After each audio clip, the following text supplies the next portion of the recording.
പണ്ട് കാലങ്ങളിൽ വീട്ടിലൊക്കെ സ്ഥിരം ഉണ്ടാക്കുന്ന 2 പലഹാരങ്ങളാണ് ഈ വലയപ്പം, അതേപോലെ ഇലയട. അപ്പൊ ഇത് രണ്ടും എങ്ങനെ ഉണ്ടാക്കും നമുക്കൊന്ന് നോക്കിയാലോ? അതിനായി 1 കപ്പ് പച്ചരി എടുക്കുക. അത് നല്ലോണം ഒന്ന് കഴുകി വൃത്തിയാക്കിയിട്ട് ഒരു 2, 3 മണിക്കൂർ നമുക്കൊന്ന് വെള്ളമൊഴിച്ച് കുതിർത്തി വെക്കാം. ഇനി അതിനുശേഷം ഇത് നല്ലോണം ഒന്ന് കഴുകിയെടുക്കുക. അപ്പോൾ വെള്ളം ഒട്ടും ഇല്ലാതെയാണ് ഇത് എടുക്കേണ്ടത്. ഇനി ഇതിലേക്ക് വേണ്ട ഇൻഗ്രീഡിയൻസ് എന്തെല്ലാം നമുക്ക് നോക്കാം. നമുക്ക് 1 മുട്ട ചേർത്ത് കൊടുക്കാം. പിന്നെ ഒരു 1/4 ടീസ്പൂൺ ഏലക്കാപ്പൊടി, പിന്നെ ഒരു 1/4 കപ്പ് പഞ്ചസാര, അതേപോലെ ആവശ്യത്തിന് ഉപ്പ്. ഇനി ഇതിലേക്ക് വേണ്ടത് ഒരു 1/4 കപ്പ് തേങ്ങാപ്പാലാണ്. അപ്പോൾ നല്ല കട്ടിയുള്ള പാല് തന്നെ നമുക്ക് ഇതിലേക്ക് ചേർത്ത് കൊടുക്കാം. ഇനി ഇതെല്ലാം കൂടി നമുക്കൊരു മിക്സിയുടെ ജാറിലിട്ട് നല്ല ഫൈനായിട്ട് അരച്ചെടുക്കാം. അപ്പം തരി ഒട്ടും ഇല്ലാതെയാണ് ഇങ്ങനെ അരച്ചെടുക്കേണ്ടത്.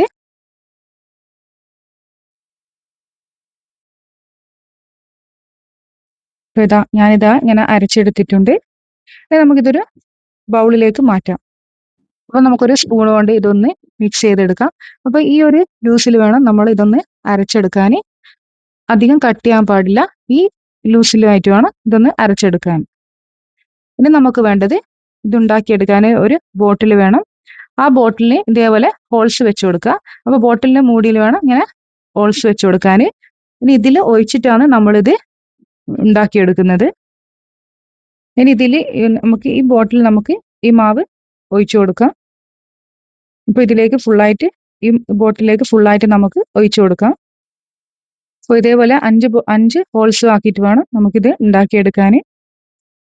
ഇനി ഒരു ചീനച്ചട്ടി ചൂടാക്കാൻ വെച്ചിട്ടുണ്ട്. ഇതൊന്ന് ചൂടായി വന്നാൽ അതിലേക്ക് നമുക്ക് എണ്ണ ചേർത്ത് കൊടുക്കാം. എണ്ണ ഒന്ന് ചൂടായി വന്നാൽ നമുക്കിതൊന്ന് ഉണ്ടാക്കിയെടുക്കാം. അപ്പം ഈ ബോട്ടിൽ നമുക്കൊന്ന് ചുറ്റിച്ചെടുത്തിട്ട് വേണം ഇത് ഉണ്ടാക്കിയെടുക്കാം. അപ്പോൾ ഇതിങ്ങനെ ചുറ്റിച്ചെടുക്കുന്നേരം ഫ്ലെയിം ഒന്ന് കൂട്ടിയിട്ട് വേണം വെക്കാൻ. പിന്നെ കുറച്ച് കഴിഞ്ഞാൽ ഫ്ലെയിം ഒന്ന് മീഡിയം ഫ്ലെയിമിലാക്കി കൊടുക്കുക. അപ്പോൾ ഒന്ന് മേൽഭാഗം ഒന്ന് പൊരിഞ്ഞ് വന്നാൽ നമുക്കൊന്ന് മറിച്ചിട്ട് കൊടുക്കാം.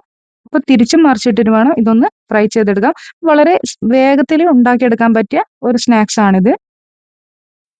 അപ്പോൾ വേഗം സിമ്പിളായിട്ട് ഉണ്ടാക്കാൻ പറ്റിയ ഒരു നല്ലൊരു വലയപ്പമാണിത്. വളരെ നല്ല ക്രിസ്പിയോട് കൂടിയുള്ള ഒരു സ്നാക്സ് ആണിത്. അപ്പം നമുക്ക് വേഗത്തിൽ ഇത് ഉണ്ടാക്കിയെടുക്കാൻ പറ്റും. ഇനി ഫ്ലെയിം ഒന്ന് കൂട്ടിയിട്ട് അടുത്തത് നമുക്ക് ഇതേപോലെ തന്നെ ഒഴിച്ചു കൊടുക്കാം. അപ്പം വട്ടത്തിൽ ഇങ്ങനെ ചുറ്റിച്ചിട്ട് വേണം ഇതൊന്ന് ഉണ്ടാക്കിയെടുക്കാൻ. അപ്പോൾ ഈ എല്ലാ ഹോൾസിലൂടെ ഈ മാവ് ഇതിലേക്ക് ഈ എണ്ണയിലേക്ക് വരും. ഇനി ഫ്ലെയിം ഒന്ന് കുറച്ച് വെക്കാം. എന്നിട്ട് വേണം തിരിച്ചിട്ട് കൊടുക്കേണ്ടത്. അപ്പം തിരിച്ചും മറിച്ചിട്ട് നമുക്കിതൊന്ന് വേഗം ഫ്രൈ ചെയ്തെടുക്കാം. അപ്പം ഞാനിതാ ഇതേപോലെ എല്ലാം ഫ്രൈ ചെയ്തെടുക്കുന്നുണ്ട്. നിങ്ങൾക്ക് വീഡിയോ ഇഷ്ടപ്പെട്ടാൽ ലൈക്കും കമൻറ്റും ചെയ്യണം. അതേപോലെ സബ്സ്ക്രൈബ് ചെയ്യാതാണ് വീഡിയോ കാണുന്നതെങ്കിൽ ഒന്ന് സബ്സ്ക്രൈബ് ചെയ്ത് സപ്പോർട്ട് ചെയ്യണേ. കാണുമ്പോൾ തന്നെ ക്രിസ്പി ആയിട്ടുള്ള ഈ വലയപ്പം വളരെ ഈസി ആയിട്ട് നമുക്ക് ഉണ്ടാക്കിയെടുക്കാം. അപ്പോൾ കുട്ടികൾക്ക് ഒരുപാട് ഇഷ്ടപ്പെടുന്ന ഈ റെസിപ്പി നിങ്ങൾ എന്തായാലും ട്രൈ ചെയ്ത് നോക്കുക. അടുത്തതായി ഞാൻ ഉണ്ടാക്കുന്നത് ഇലയടയാണ്. അപ്പോൾ നമ്മളെ വീട്ടിലൊക്കെ ഇപ്പോഴും ഉണ്ടാക്കുന്ന ഒരു സാധനമാണ് ഈ ഇലയട. അപ്പോൾ വളരെ വേഗത്തിൽ നമുക്ക് ഇലയട ഒന്ന് ഉണ്ടാക്കിയാലോ? അപ്പോൾ അതെങ്ങനെയാണ് ഉണ്ടാക്കുന്നത് നമുക്കൊന്ന് നോക്കാം. അതിനായി ആദ്യം വേണ്ടത് 1 കപ്പ് തേങ്ങ വേണം. അത് നമുക്കൊന്ന് ഒരു പാനിലേക്ക് ഇട്ട് കൊടുക്കാം. ഇനി ഇതിലേക്ക് വേണ്ടത് ശർക്കരയാണ്. അപ്പം ഞാനൊരു 2 ശർക്കര ഒന്ന് മെൽറ്റ് ചെയ്തെടുത്തിട്ടുണ്ട്. അപ്പം അതൊന്ന് അരിച്ചിട്ട് നമുക്ക് ഈ തേങ്ങയിലേക്ക് ചേർത്ത് കൊടുക്കാം.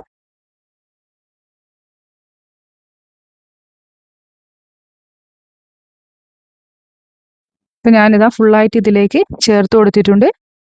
ഇതൊന്ന് നമുക്കൊന്ന് മിക്സ് ആക്കി എടുക്കാം.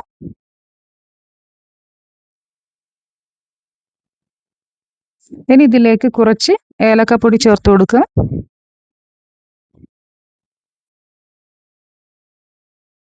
ഇനി എല്ലാം കൂടി ഒന്നും കൂടി മിക്സ് ആക്കി എടുക്കാം. അപ്പോൾ ഇതാ ഒന്ന് മിക്സായി വന്നിട്ടുണ്ട്. ഇനി ഇതിലേക്ക് മധുരം ഒന്ന് ബാലൻസ് ചെയ്യേണ്ടിയിട്ട് കുറച്ച് ഉപ്പും കൂടി ചേർത്ത് കൊടുക്കുന്നുണ്ട്. ഇനി എല്ലാം കൂടി ഒന്ന് മിക്സ് ആക്കി എടുക്കാം. അപ്പോൾ ഇതാ തേങ്ങാ ഫില്ലിങ്സ് ഇവിടെ റെഡി ആയിട്ടുണ്ട്. ഇനി നമുക്ക് വേണ്ടത് അരിപ്പൊടിയാണ്. അപ്പോൾ ഞാനൊരു ബൗളിലേക്ക് ഒരു 2 കപ്പ് അരിപ്പൊടി ചേർത്ത് കൊടുക്കുന്നുണ്ട്. അതിലേക്ക് ആവശ്യത്തിന് ഉപ്പ് ചേർത്ത് കൊടുക്കുക. ഇനി നമുക്കിതൊന്ന് കുഴച്ചെടുക്കണം. അപ്പോൾ അതിനായി കുറച്ച് വെള്ളം ചേർത്തിട്ട് നമുക്കിതൊന്ന് കുഴച്ചെടുക്കാം. ലൂസാക്കിയിട്ടല്ല കുഴച്ചെടുക്കാൻ, നമ്മൾ സാധാ ചപ്പാത്തിക്കൊക്കെ കുഴച്ചെടുക്കുന്ന പോലെ നമുക്കിതൊന്ന് കുഴച്ചെടുക്കാം. അപ്പം ഞാനതാ നല്ലോണം ഒന്ന് മിക്സാക്കി എടുക്കുന്നുണ്ട്. അപ്പം ആവശ്യത്തിന് വെള്ളം ഒഴിച്ച് നമുക്കിതൊന്ന് മിക്സാക്കി എടുക്കാം. ഇപ്പം ഇതാ നല്ലോണം ഒന്ന് മിക്സായി വന്നിട്ടുണ്ട്. ഇങ്ങനെ മാവ് ഇവിടെ റെഡി ആയിട്ടുണ്ട്. ഇനി നമുക്ക് വേണ്ടത് വാഴൻ്റെ ഇലയാണ്. പക്ഷേ ഇവിടെ വാഴൻ്റെ ഇല കിട്ടാത്തതുകൊണ്ട് ഞാൻ ഈ അലൂമിനിയം ഷീറ്റിലാണ് ഇത് ഉണ്ടാക്കിയെടുക്കുന്നത്. അപ്പോൾ അലൂമിനിയം ഫോയിൽ നമുക്ക് ഓരോ പീസാക്കിയിട്ട് ഇങ്ങനെ ചെറിയ ചെറിയ പീസാക്കിയിട്ട് ഇങ്ങനെ കട്ട് ചെയ്തെടുക്കാം. ഇതേപോലെ ഞാനെല്ലാം പീസാക്കി എടുക്കുന്നുണ്ട്. ഇനി നമുക്ക് കുറച്ച് മാവെടുത്തിട്ട് ഒരു ബോൾസ് ആക്കിയിട്ട് ഒന്ന് ഇതിലേക്ക് വെച്ച് പരത്തി കൊടുക്കാം. വേണമെങ്കിൽ നിങ്ങൾക്ക് കുറച്ച് എണ്ണ ആക്കി കൊടുക്കാം. എന്നിട്ടൊന്ന് പരത്തിയെടുക്കാം. അപ്പോൾ ഞാനിങ്ങനെ കൈകൊണ്ട് തന്നെയാണ് പരത്തിയെടുക്കുന്നത്. അപ്പോൾ ഇതാ നല്ല നൈസായിട്ട് വേണം ഇതൊന്ന് പരത്തിയെടുക്കാൻ. അപ്പം ഞാൻ പരത്തിയെടുത്തിട്ടുണ്ട്. ഇനി നമുക്കിതിലേക്ക് ഈ തേങ്ങ ഫില്ലിങ്സ് വെച്ച് കൊടുക്കാം. ഇപ്പം നടുക്കായിട്ട് വേണം ഇതിങ്ങനെ വെച്ച് കൊടുക്കാൻ. ഇനി നമുക്കൊന്ന് പ്രസ് ചെയ്ത് കൊടുക്കാം. ഇപ്പോൾ 2 ഭാഗം നല്ലോണം ഒന്ന് പ്രസ് ചെയ്ത് കൊടുക്കുക. അപ്പോൾ എല്ലാ ഭാഗത്തും ഇങ്ങനെ ഒന്ന് പ്രസ് ചെയ്ത് കൊടുത്താൽ മതി. അപ്പോൾ അട ഇവിടെ റെഡി ആയിട്ടുണ്ട്.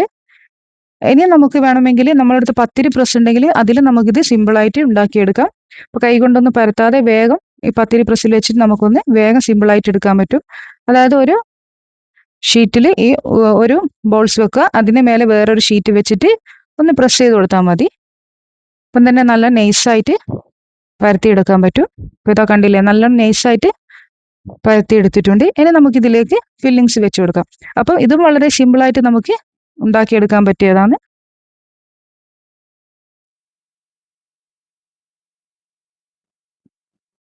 ഇനി ഒന്ന് പ്രസ് ചെയ്ത് കൊടുത്താൽ മതി. അപ്പോൾ എല്ലാ ഭാഗവും പ്രസ് ചെയ്ത് കൊടുക്കുക. ഇനി ഇതേപോലെ ഞാനിപ്പോൾ എല്ലാം ഉണ്ടാക്കിയെടുത്തിട്ടുണ്ട്.